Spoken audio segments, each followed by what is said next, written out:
Assalamualaikum warahmatullahi wabarakatuh. Kami dari kelompok 10 yang beranggotakan Zara Zatira Priyananda, Roihatun Nikmah, dan Shinta Lailatul Rahmah akan mempresentasikan materi yang berjudul Fiqh Muamalah Jual Beli. Yang pertama, definisi jual beli. Jual beli dalam istilah fiqh disebut dengan al-bai'. Dalam bahasa Arab, terkadang digunakan untuk pengertian lawannya, yaitu asyira' yang berarti beli. Oleh karena itu, kata al-bai' berarti jual beli. Kemudian, definisi jual beli secara bahasa yaitu memberikan sesuatu karena ada pemberian atau imbalan. Secara terminologi, jual beli yaitu tukar menukar barang dengan cara tertentu atau menukar sesuatu dengan yang sepadan menurut cara yang dibenarkan. Jadi, dari beberapa definisi yang telah disebutkan, dapat disimpulkan bahwa jual beli ialah pertukaran barang atas dasar saling rela atau memindahkan milik dengan ganti yang dapat dibenarkan, yaitu berupa alat tukar yang sah. Rukun dan syarat jual beli. Rukun jual beli menurut jumhur ulama ada 4, yaitu yang pertama ada orang yang berakad, si penjual dan si pembeli. Yang kedua ada sigot atau lafal ijab qabul. Yang ketiga ada barang yang dibeli atau yang disebut ma'qud alaih. Dan yang terakhir ada nilai tukar pengganti barang. Syarat-syarat jual beli sesuai dengan rukun jual beli adalah sebagai berikut. Syarat yang pertama adalah bagi orang yang berakad. Mereka harus berakal sehat, transaksi atas dasar suka sama suka, dan yang melakukan adalah orang yang berbeda. Antara si penjual dan si pembeli adalah orang yang berbeda. Yang kedua, syarat ijab qabul. Orang yang melafalkan sudah balik dan berakal. Qabul harus sesuai dengan ijab. Dan yang terakhir, ijab dan qabul dilakukan dalam satu majelis. Kemudian syarat yang berikutnya adalah syarat barang yang diperjualbelikan. Yang pertama harus suci. Barang yang diperjualbelikan merupakan milik sendiri atau diberi kuasa orang lain yang memilikinya. Barang yang diperjualbelikan ada manfaatnya.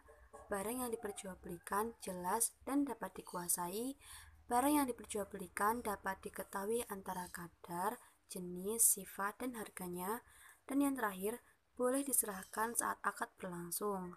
Syarat yang terakhir adalah syarat nilai tukar atau harga barang. Yang pertama, harga yang disepakati kedua belah pihak memiliki jumlah yang jelas, boleh diserahkan pada waktu akad, namun apabila berhutang, pembayarannya pun harus jelas. Dan yang terakhir, apabila jual beli itu dilakukan dengan saling bertukar barang atau barter, maka barang yang dijadikan nilai tukar bukan barang yang diharamkan oleh syara'. Materi selanjutnya adalah dasar hukum jual beli. Dasar hukum jual beli adalah aturan-aturan dari sumber terpercaya yang menjadi patokan utama untuk melakukan transaksi jual beli atau tukar menukar harta. Para ahli fikih telah sependapat bahwa jual beli diisyaratkan sebagai kegiatan yang dibolehkan sesuai dengan syariat Islam. Adapun dasar jual beli antara lain yaitu Al-Quran. Al-Quran cukup banyak berbicara tentang jual beli, seperti pada potongan pada surat Al-Baqarah ayat 275 yang potongan ayatnya berbunyi, padahal Allah telah menghalalkan jual beli dan mengharamkan riba. Dan selanjutnya adalah Quran Surat Al-Baqarah ayat 198 yang artinya berbunyi, tidak ada dosa bagimu untuk mencari karunia dari Tuhanmu.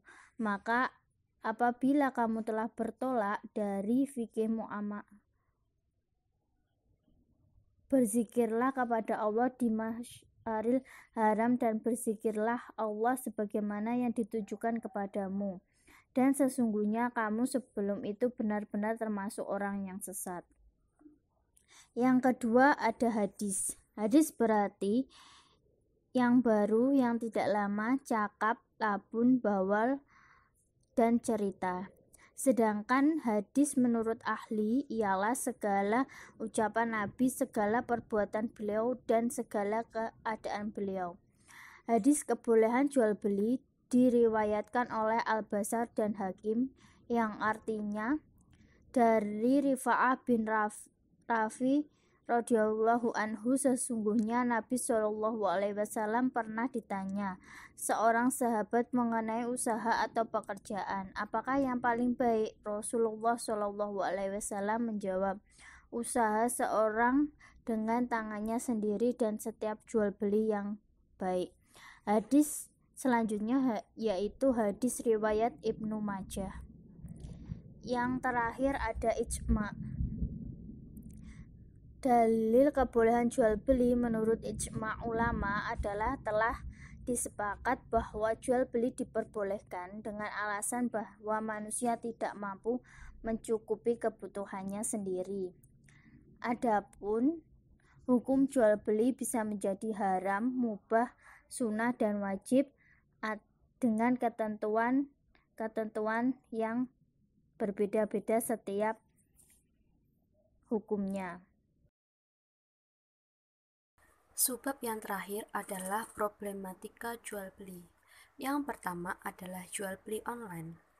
Jual beli online adalah suatu kegiatan transaksi jual beli melalui media atau platform yang menggunakan internet sebagai alat penyalur utamanya.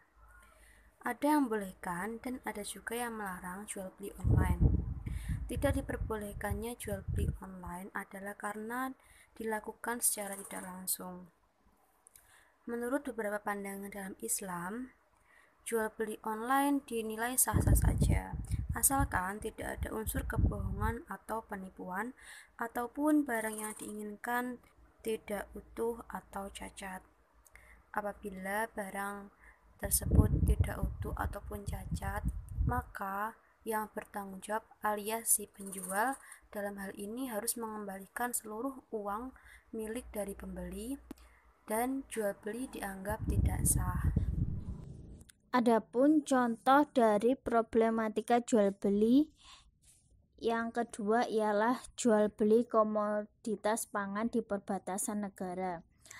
Jual beli lintas batas warga negara Indonesia dan Malaysia memang boleh dilakukan dengan bersandar pada perjanjian pemufakatan lintas batas. Dalam ketentuan tersebut secara shohri disebutkan bahwa penduduk yang bertempat tinggal di lintas batas diperbolehkan melakukan perdagangan. Berdasarkan pada konsep fikih di atas, jual beli yang dilakukan masyarakat perbatasan sudah terpenuhi semua rukun jual belinya dan tidak adanya 6 hal yang bisa membatalkan jual beli, serta jumlah transaksi yang dilakukan tidak melebihi ketentuan. Maka jual beli komoditas pangan di daerah perbatasan itu sah-sah saja. Dan yang terakhir yaitu jual beli dengan sistem kredit. Jual beli dengan sistem kredit merupakan mekanisme jual beli yang memungkinkan untuk mendapatkan barang yang dibutuhkan dengan keterbatasan income yang dimiliki. Dengan ini, pembeli dapat memiliki barang dengan harga yang relatif mahal tanpa harus membayar dengan tunai atau kontan. Jadi, jual beli kredit merupakan mekanisme jual beli di mana harga barang dibayarkan secara berkala, instalmen atau cicilan dalam jangka waktu yang telah disepakati, di mana pembeli harus membayar harga barang secara cicilan dalam jumlah dan jangka waktu tertentu. Jual beli secara kredit ini diperbolehkan menurut jumhur ulama, berdasarkan keumuman dalil-dalil yang memperbolehkannya jual beli. Namun, mereka mensyaratkan kejelasan akad, yaitu adanya kesepahaman antara penjual dan pembeli bahwa jual beli itu memang dengan sistem kredit. Dalam transaksi semacam ini, biasanya si penjual menyebutkan atau memberikan tawaran 2 harga, yaitu harga cash, dan harga kredit. Jadi, si pembeli harus jelas hendak membeli dengan cara cash atau kredit tersebut. Terima kasih atas perhatiannya. Sekian presentasi dari kelompok kami. Apabila ada salah kata, mohon maaf yang sebesar-besarnya. Wassalamualaikum warahmatullahi wabarakatuh.